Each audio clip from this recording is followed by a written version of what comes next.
Failure to monitor and manage these climate-related risks will increase the risk of ISIS and post-ISIS terrorist groups gaining support and regaining strength within resource-constrained communities, it said.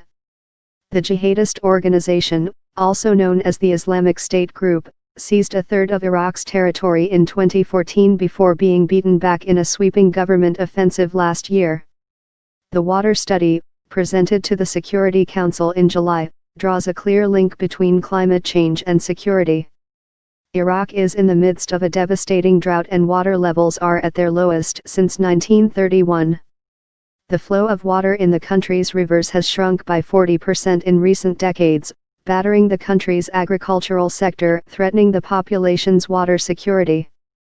The shortage stems from the climate change and increasingly erratic precipitation across the region, a decline in water flows from Iran and Turkey, weak irrigation systems due to damage to infrastructure during the war, and a lack of economic and political investment, the report read.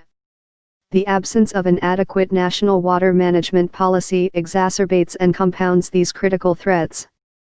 While the agriculture sector is Iraq's top employer after the oil industry, its ministry is allotted one of the lowest federal budgets.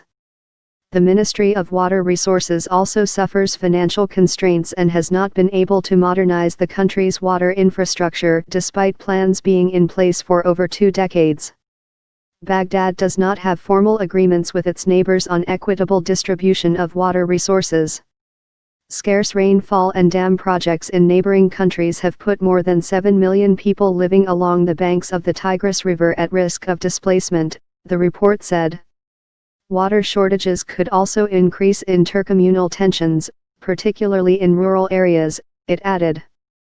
The working group urged the UN's mission in Iraq to monitor and report on the risks of climate change and to support the authorities by integrating climate and displacement into their post-IS plans.